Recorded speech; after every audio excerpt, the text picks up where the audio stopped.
so many of my students think they come and take lessons from me and they're going to learn to play night train while walking the bar. Yeah. And the fact of the matter is that my background is actually in classical saxophone, so I've always insisted that all my students study the classical French saxophone literature.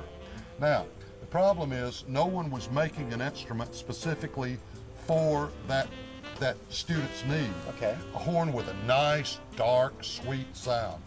But we have. And this is our brand new Marcel model. Okay. Now, the Marcel is made with a rose brass neck, body, bow, and bell. Each key is individually hand engraved. We're using a different sort of pad and resonator here. We're using Lucian Deluxe pads from Italy. 3-ring strap hook, the Sax Gourmet thumb rest, key work to high G, blued English needle springs, and the F-sharp helper bar, of course. But the thing about this horn is the sound. There's nothing else quite like it. It's dark and sweet. Okay. If you'll do me the honors. Look forward to this.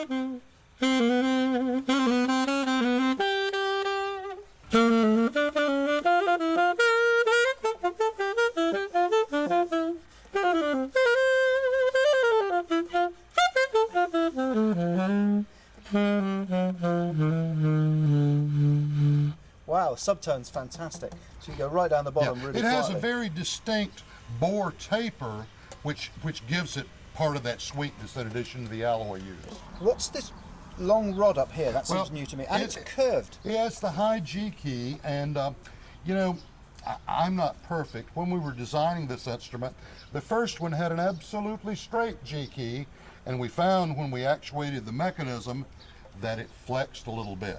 And so it didn't give you that precise feel.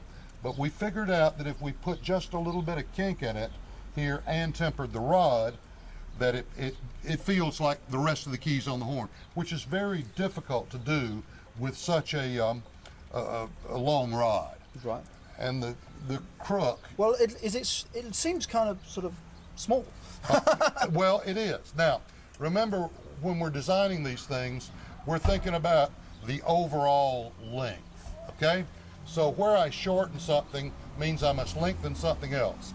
If you look at a number of saxophones that are on the market that have a high F sharp key, because nobody else is using high G, you'll find they often put a notch in the crook, and that way you don't have total continuity of the body. I was going to have no part of that. So what we did was we extended the receiver, shortened the crook itself. We have the same overall length, but I don't have to notch it. The high G is right here in the receiver, so there's no notch. Okay. This one, in this crook, of course, as with our other high-end saxophones, it's also threaded to stabilize the low notes.